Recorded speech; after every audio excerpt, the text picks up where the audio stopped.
We were deceived. This story contains disturbing content.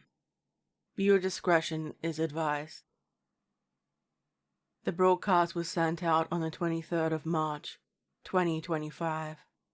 It happened at the same time worldwide. After the initial shock, it was greeted across the globe with happiness and joy. Peaceful aliens had discovered our world and wanted to assist us in cleaning our broken, polluted planet. They came on ships with technology that greatly surpassed our own, in every form, landed and begun their work. Few, if any, dared to protest, before half turned to the aliens' greatest supporters, and the others simply disappeared. Politicians and celebrities all wanted to meet and be photographed with the aliens. There were accusations of politicians' knowledge of them before they became known to the public. There was no escaping the aliens on social media. No matter where you looked, there were videos or stories inspired by them. Even if you decided to go outside and touch grass in the real world, it didn't matter. Their mist-like machines could be seen in the sky, day or night, giving the planet a vivid purple color, overtaking both day and nighttime. No matter where you were in the world, the faint rumbling of the machines was constant, and a reminder of their presence on our planet. It became normal.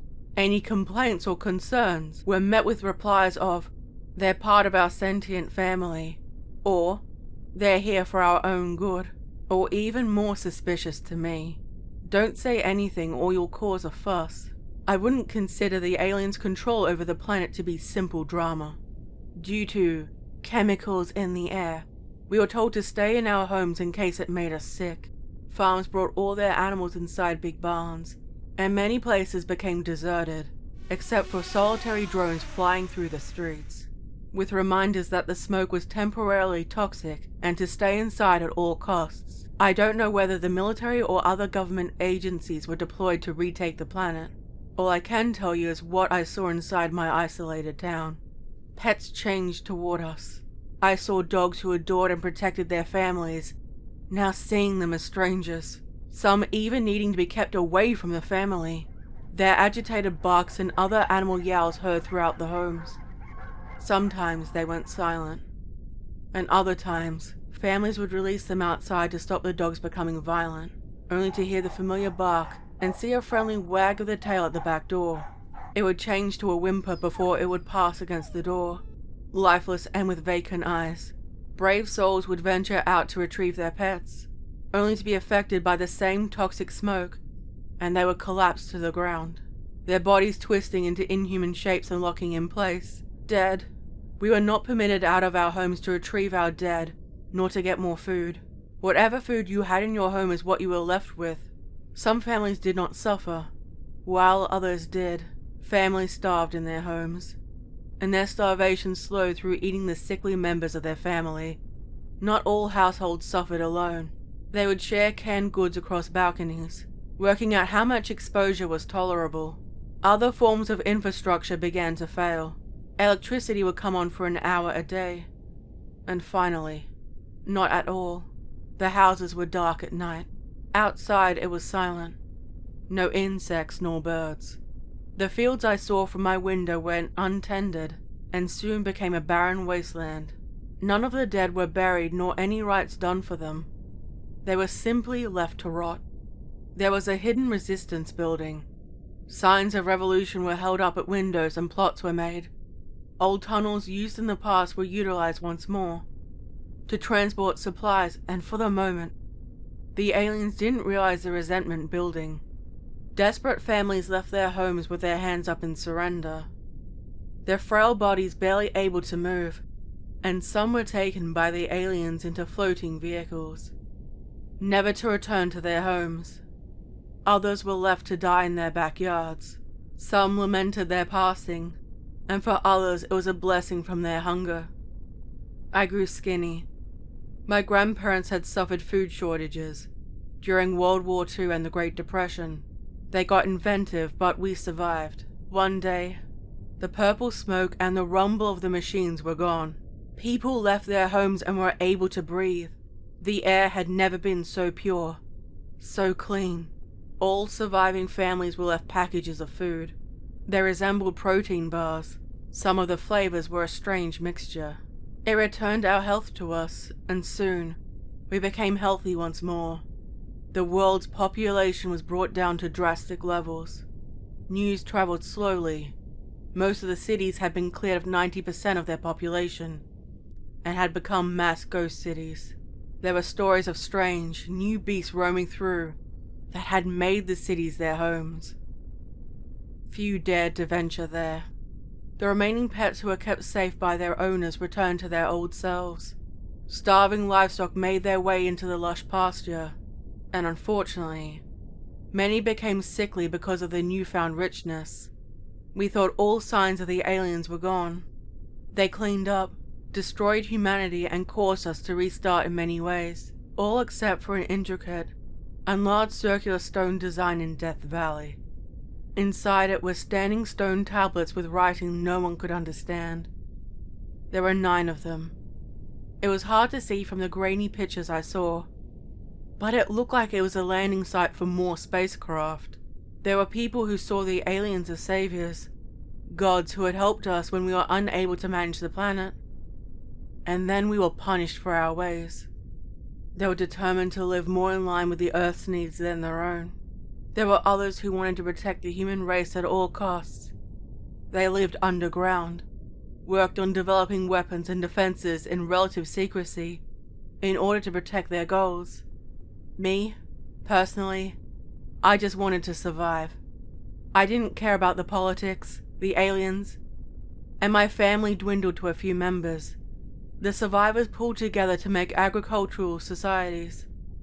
Most technology faded before not working anymore, and there were some who were grateful for this. I like to remember and scavenge from the old world. On the ground I saw parts of one of the machines that pushed toxins into our atmosphere. Trash. Waste. In the same way they criticized and tortured us for. Still, these parts were valuable, and I began pulling pieces apart for the scrappers. I put all the heavy pieces I could carry on my shoulders and in my well-worn backpack before making the slow trek into the makeshift marketplace. I could smell the food cooking, the sound of bartering, and I made my way through. I got a decent number of food and lodging tokens. I wouldn't have to go out and look for more scrap for a couple of weeks. However, I knew I'd be out there again the next morning. I curled up in bed, wrapped the blankets around me when I heard the loud, ever so familiar sirens playing around me. I covered my ears, screamed in frustration, and shook my head. The aliens had returned. The large spaceship landed where the stone circles were, as expected. The doors were lowered, and for the first time, we were able to see the aliens who destroyed and saved our world. They didn't look like the stereotypical grey aliens we were used to seeing. They resembled raptors. Their clawed feet tapped against the metal surface as they made their way down.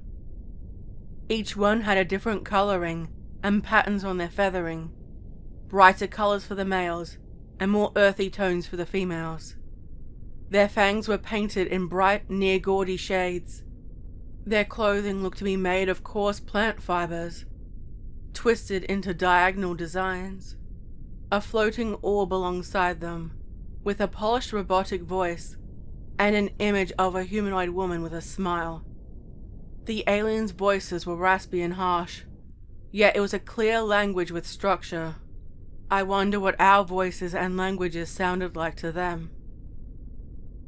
Greetings, Protectorates. We are pleased to see you have been compliant with the regulations we have put forward for your species. Ensure you follow these for your own good. The voice was dripping in condescending professionalism. I felt my fists instinctively clench, and I purposely released them. Public displays of defiance would not serve me well. Some people around me looked concerned. Others tried to hide behind fake, bright smiles. And others, the most devout, dropped to their knees, thanking their overlords repeatedly for saving them. aiding us, as though the genocide and destruction didn't happen. We ask you to stay behind the highlighted line. Do not move unless you are asked to, and be kind to our visitors. Visitors? With that, humankind became aware of some of the aliens that shared our universe. Some resembled humans mutated for a millennia. Others had plant ancestry. Some, I'm sure, were machines, and others beasts from Earth, and those who were beyond human understanding. They descended down the ramp, making a variety of sounds in fascination at the new toy they had all discovered. At first they were merely curious about us, whispering and talking amongst themselves. Human female in pink jacket and jeans.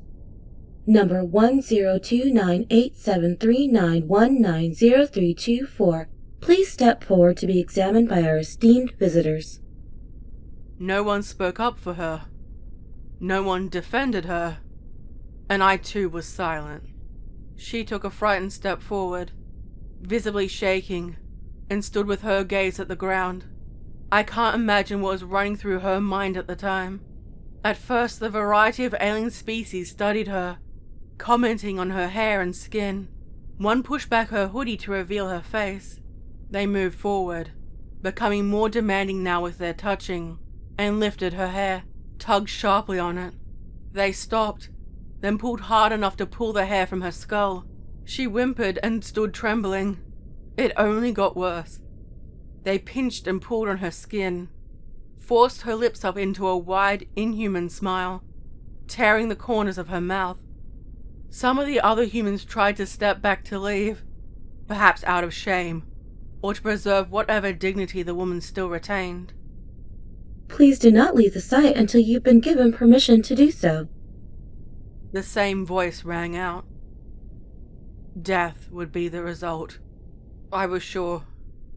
Their handling of her became even more violent. Most of her hair had been yanked out. Their version of fingers plunged into her eyes, resulting in her screaming for them to stop. Our alien protectors did nothing. All except watch with parted lips and a hungry look in their eyes. Soon her clothing was torn and burned off her body, then her skin, and then her organs lay on a pile on the floor.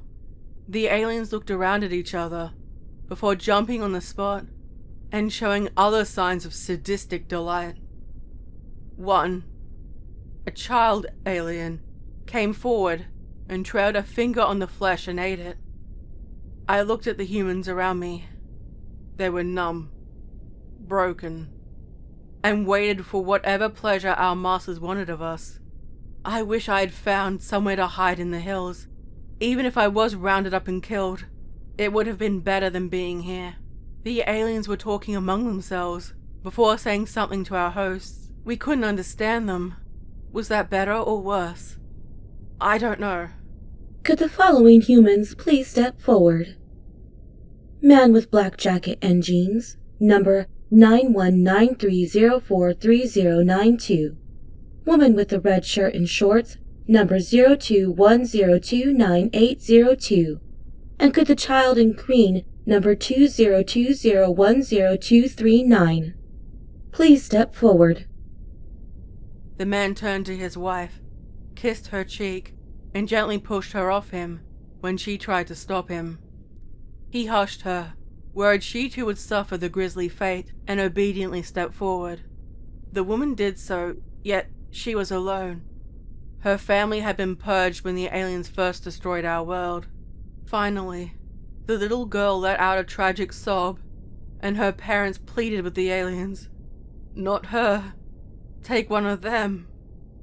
Anyone but her. Child in green, number 2020100239, needs to step forward. Please step forward now. The parents sobbed and held their daughter. I couldn't hear what they were saying to her anymore. I tried to block it out. Someone else from the crowd acted, took the little girl from their arms, and pushed her toward the aliens. Maybe he had saved all our lives. I don't know. People grumbled and glared at him, angry and riddled with shame. The parents sat on the floor, wailing, and couldn't watch what happened next. The aliens were interested in the suffering of my kind, curious, fascinated, and clearly we were the source of their amusement. The three stood in the entrails of the woman's body. It was still warm. The selected 3 are to enter the spacecraft. This wasn't the first time it had happened. They usually didn't take anyone. We were mostly silent. There were murmurs of where were they taking them and what would happen.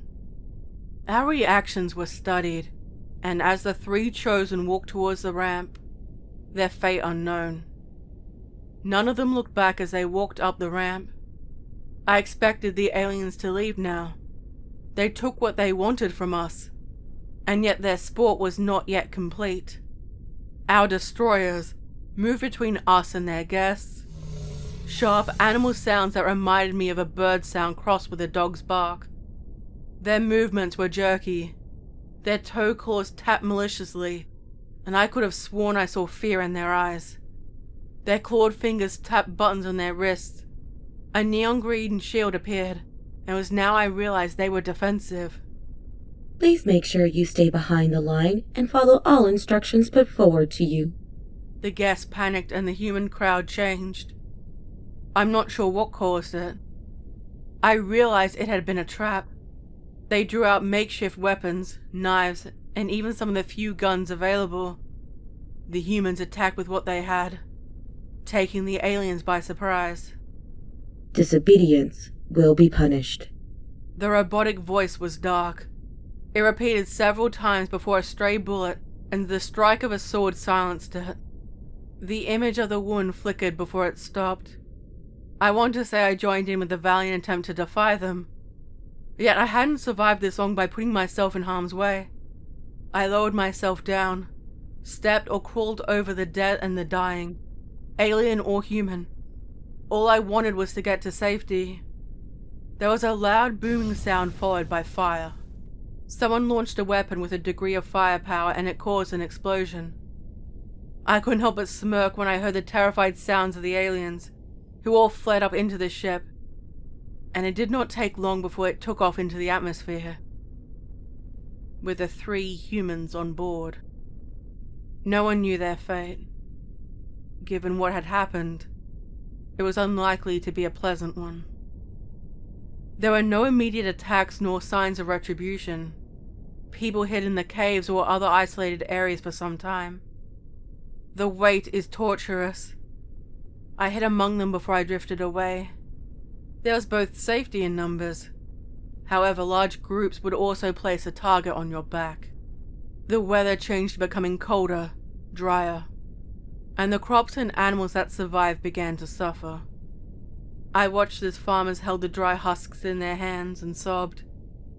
Animals walked around with their ribs protruding from their sides, trying to find whatever remnants of grass or grain still remained. They were slaughtered to preserve their meat, salted and stored in hopes of better times to come.